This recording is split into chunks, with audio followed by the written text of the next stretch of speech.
Hi, I am really excited to be here today. Welcome. As a homegrown South African business, PayJustNow is shining a light on local brands this Women's Month, and we are connecting with some female-owned businesses and the powerhouses behind them. So my name is Carey Townsend, and I am chatting to Hannah today about her eponymous label, Hannah Lavery, and her stories, her challenges, and hopes and dreams. So yeah, thanks for being here. And I always like to start with learning a bit more about your journey. So would you share that with us? Sure.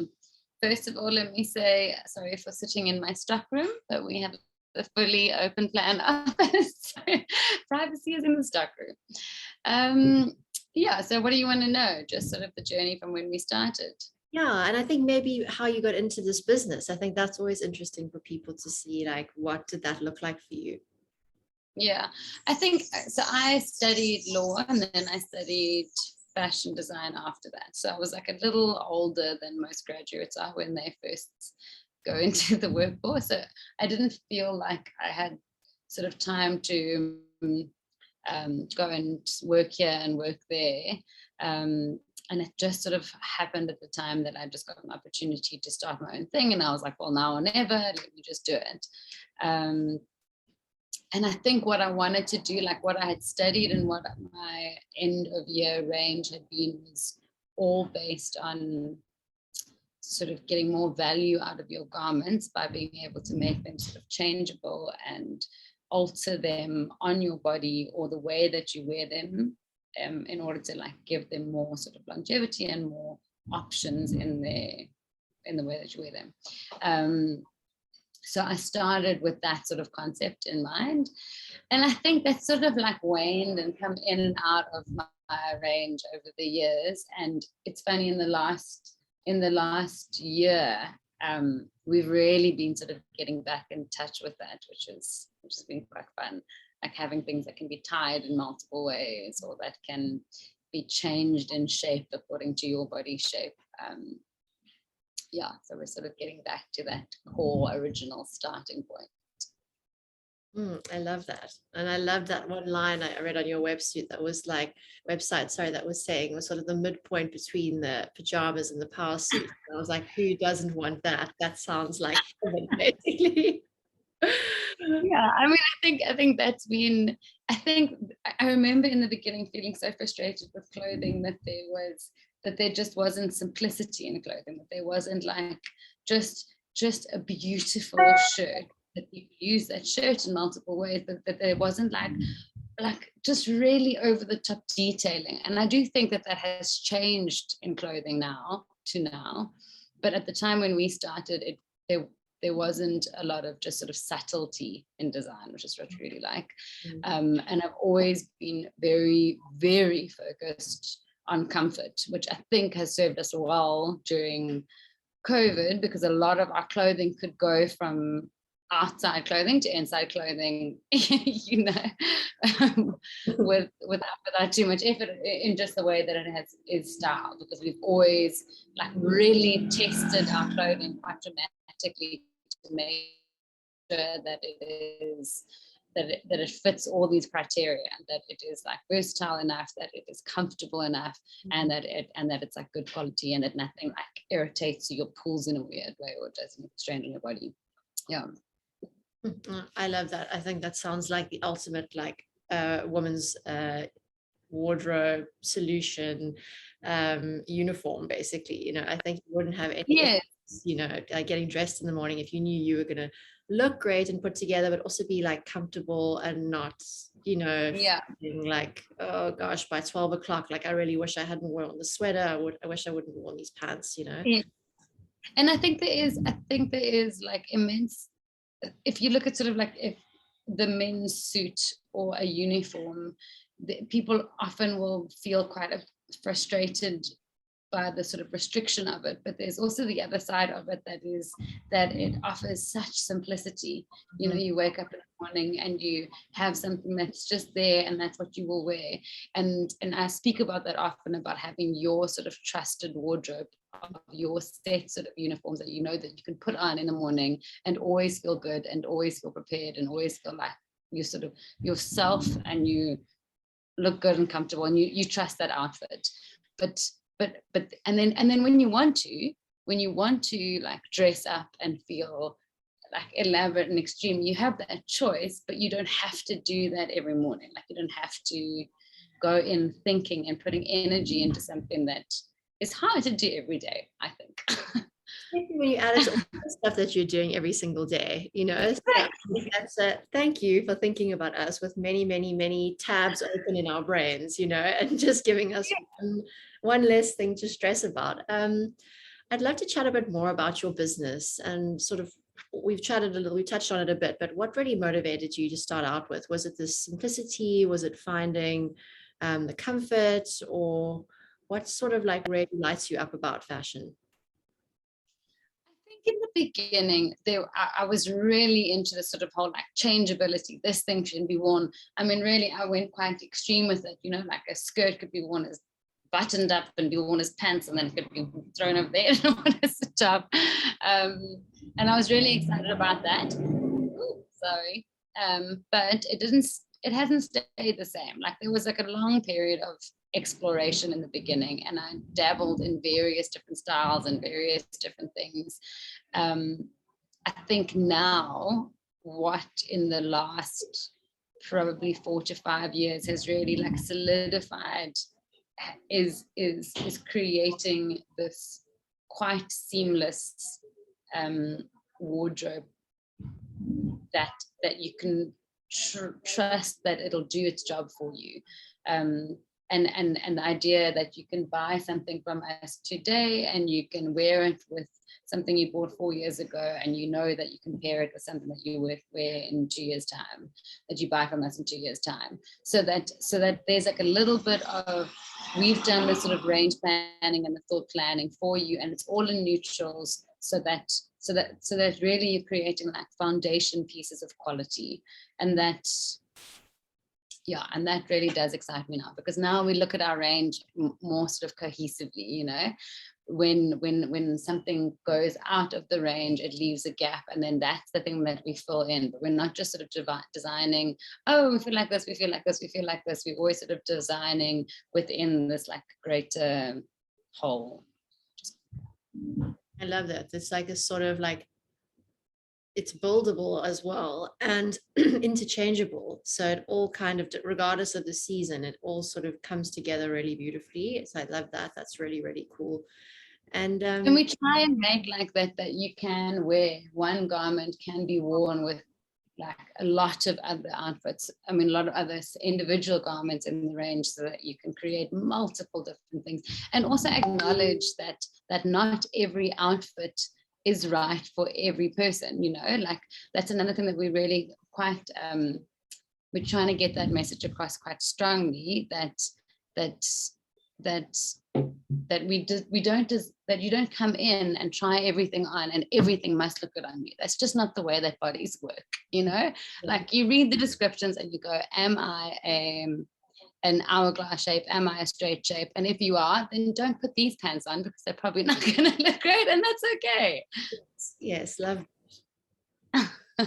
No, that's great. That makes so much sense, you know, and I think it's just so much more realistic about all body shapes being completely unique, and that you're actually being mindful of that, and again, taking some of the slog work out. So you're not trying on a million things or buying a million things that don't actually really accentuate you in the way that you would really want. So I think that's really cool. Yes.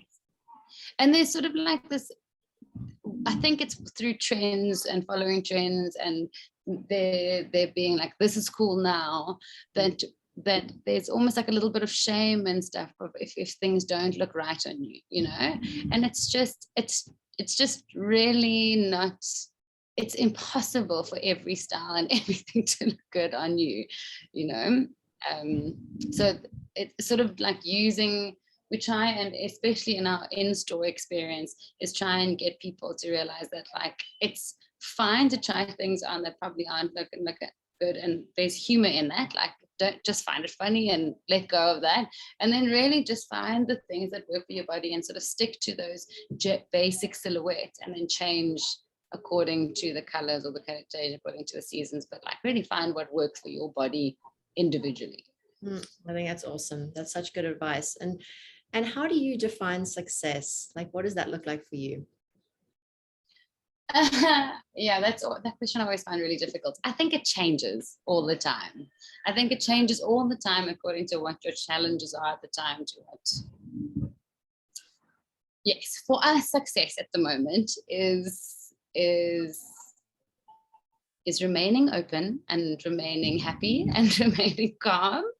And it really is about creating an environment for the people that work in our company to have a stable foundation, a stable place that we know that we can all come back to, that we know that if the rest of the world falls apart, this will be stable. That's sort of success to me at the moment.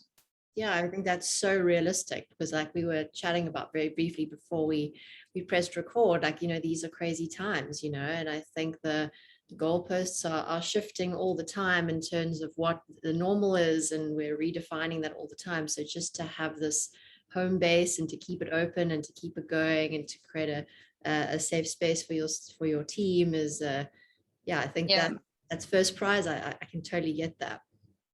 It's first prize. And I mean, it's not that we haven't had massive ups, and like it hasn't been all bad since COVID at all, but it has felt much more spiky than before. Like it can be flourishing and doing really well and sales are going amazing, and then 2 or 3 people are off sick or isolating to be careful, and then we can't meet demands in the same way. So it's just spiky, and just remaining calm and everyone feeling safe. That's success. Totally. And I think that actually leads well into the next question, which is sort of, what are the challenges that you come across in your sort of daily operations, from sales and marketing to finances or personnel? Like, what do those look like for you? I mean, those also change all the time, because I feel like as challenges come up, we will usually find a way to sort of manage them, and then those aren't the challenges anymore, but then a new challenge will arise. We have been struggling lately with trying to keep up with production capacity, because there's just a lot of inconsistency with who can be here and who can't be here. I mean, there was taxi violence at one point, there was the looting, there's just been a lot going on. And we've struggled a little bit with our fabric supply, with there being some delays in ports and being delays in other countries. So I think there's been a little bit of access to what we need to be able to actually send out into the world. That's probably been on the latest. Yeah, again, I guess that makes complete sense. It's just this sort of erratic nature of what we're dealing with. And for budding entrepreneurs, I'm sure there are going to be a lot of people that are going to watch this that are going to look to you and think, what words of wisdom do you have for us? Because this is, I also have been in entrepreneurial shoes before, and it is not an easy ride, but obviously really rewarding. But what words could you share? For me, the thing that I have been saying for the last few years is just like figure out what your unique selling point is. Like understand what it is that makes you, and what makes someone want to buy from you and not from somebody else. And that I sort of understood that in the beginning, but I didn't really fully understand what that meant. And I'm not saying that you need to know that as soon as you go in and as soon as you start a business, because very often you don't, but to remind yourself continuously that that's what you need to figure out as fast as possible to really make yourself stand out. to thousands of other businesses that are popping up all the time. Yes. And there's such power in being able to define that for yourself and to be able to define that easily to other people in a way that they can understand and relate to. Yeah, that makes a lot of sense, just to get like really clear about what it is that you're actually offering people. And yeah, I think the last thing I wanted to ask you was if you had any advice for Hannah at the beginning of your journey. So if I had advice for Hannah at the beginning of her journey, it would be systems. Put systems in place before you grow. Okay. I remember my sister very early on said to me, "Oh yeah," and I was like, "Oh, but I just do it. It's all in my head, I know how to do it." And she was like, "Yeah, but as soon as you get bigger," and it almost, you sort of just believe that as you get bigger, you'll have more time, and as you get bigger, you have far less time. So put the systems in place early. Totally. Far less time and far more people to try and clue up on what's going on inside your head, basically, So Exactly. And if you don't have those systems in place, you end up having to like personally train every person that comes in. yes. Okay. So systems. Yeah. Okay, amazing. Well, thank you so much for your time today. I really appreciate you coming on. It's been so good to connect. Yeah. Thank you. Thanks for having me. Cool. Have an amazing day. I'll chat to you soon. Bye. Okay, cheers.